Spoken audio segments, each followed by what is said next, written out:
Late night video, I got somewhat of an update on Tyreek Hill's situation, but boy, is this convoluted.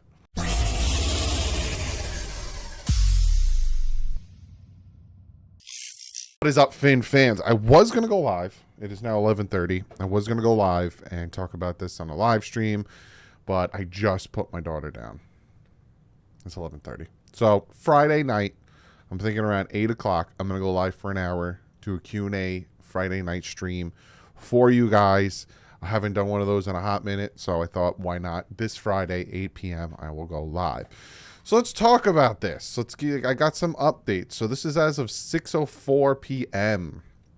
Police investigation of Tyreek Hill is finished. No criminal charges filed.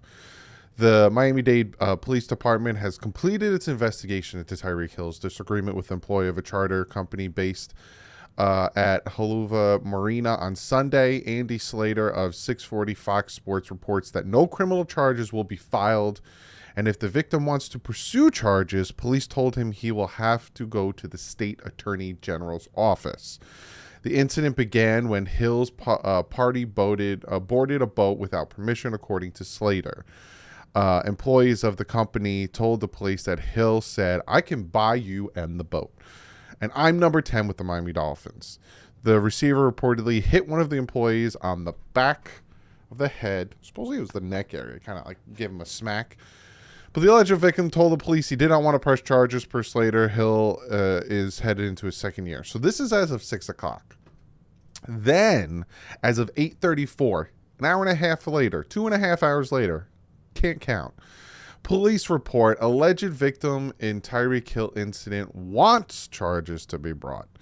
The fact that the Dolphins receiver Tyreek Hill won't face criminal charges for allegedly hitting a marina employee does not mean he'll avoid NFL scrutiny. The NFL can still investigate the situation if it so desires, punish Hill under the personal conduct policy.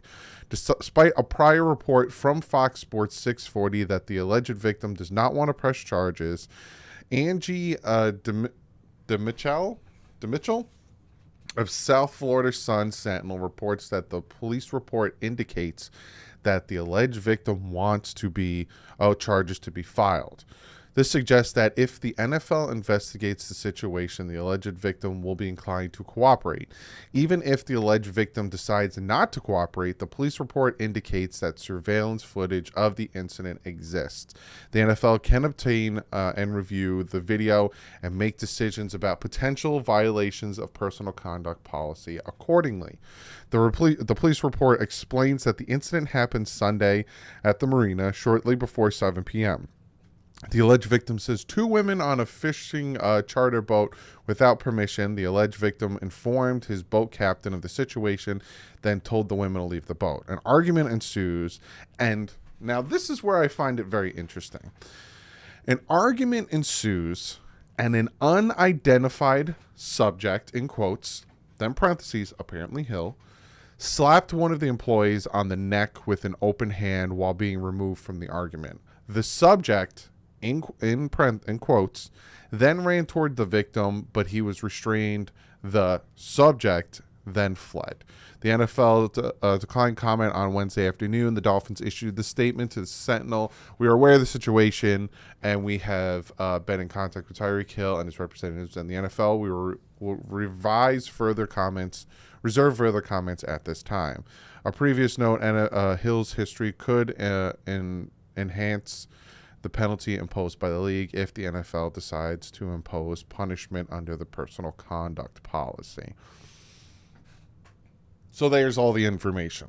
You got it. 6 o'clock, no criminal charges will be filed. So the police have investigated and no criminal charges will be filed. But now it's coming out that the victim wants to press charges. No criminal charges, but the victim wants to press charges. And I find it interesting that in the police report, it says an unidentified subject, apparently Hill, slapped one of the employees on the neck. An unidentified subject. So again, it all comes down to, I think, and again, I don't. This is probably going to be an ongoing process, and I'm going to talk about the whole NFL discipline stuff like that. But I will say this: the fact that it's unidentified subject, meaning if you probably watch the surveillance footage, you probably can't even tell who hit the employee, and the employee who is now pressing charges, or the reports are wrong in the first place and he wants to press charges, might have recognized Tyreek Hill. Maybe Tyreek Hill said what he said about I can buy you and the boat, and realized I need some money out of this. Because I'm wondering, and again, I'm not saying whether it's true or not. I'm not saying whether he is guilty or not. I'm not saying anything. We don't know anything yet. But why is it saying an unidentified subject? That's what I find interesting. We'll see how this pans out. Again, I'm just giving you updates. Like I said, the investigation finished, no criminal charges filed, and now all of a sudden, alleged victim in Tyreek Hill incident wants charges to be brought. So it's like, that's why this whole situation is just, it's ridiculous. Absolutely ridiculous. And then Rosenfeld? Rosenberger, if you know what movie that's from, Tyreek Hill's agent is in, getting some criticism and some flack for the whole shark thing. This time of the year, when they get that month and a half off, is just excruciating, because if sometimes things get a little out of hand, and then this stuff happens. Now, I'll say this, right? The point that they brought up about Tyreek Hill's past and the problems he got into when he was in college, that might play in a little bit on if he gets disciplined by the NFL.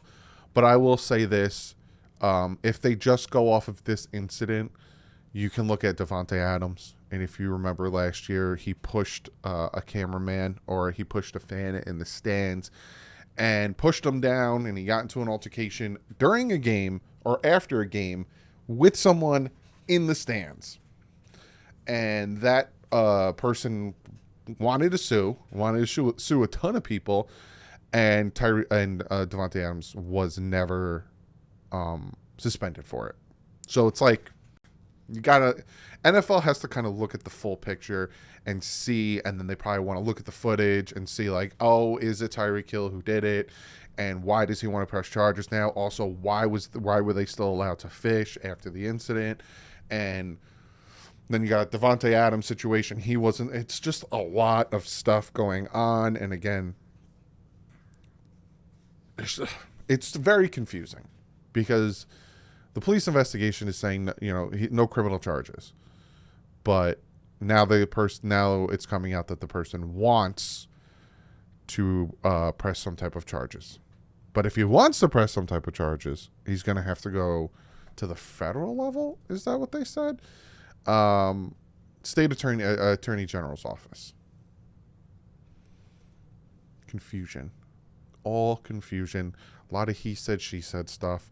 A lot of, this person reporting this, and that is why this whole situation is just like, NFL, are you really gonna punish someone if you don't have all the facts? Like, this might be a situation that goes down to the preseason types, But again, we'll see what happens. I wanted to come on earlier, but like I said, unfortunately, my daughter woke up. I wanted to come on and give you guys all this information and keep you guys updated. If he gets suspended, I'll keep you guys updated. If he doesn't get suspended, I'll keep you guys updated. From what I'm seeing, the NFL rather have consistent policies for punishing drug violations with performance-enhancing drugs and substance abuse, averaging 4 games for the first time, 8 games for substance-enhancing drugs, and 16 games for substance-enhancing for the second offense. I'm trying to see if I can find anyone in this type of situation, if we could get an understanding, right? Like Raiders guard Richie Incognito got suspended 2 games for disorderly conduct. Chris Winston got suspended 3 games accused of touching a female Uber driver inappropriately in 2016. So if he does get suspended, I can't see him getting suspended for more than 2 games. If it does happen, because there's no hard evidence. unless that video shows hard evidence of him doing it. I don't know. Again, like I said in the last video, I'm giving you guys the updates. I don't know. I'll keep an eye on this situation. If I hear anything, I'll let you guys know. Comment below. Let me know.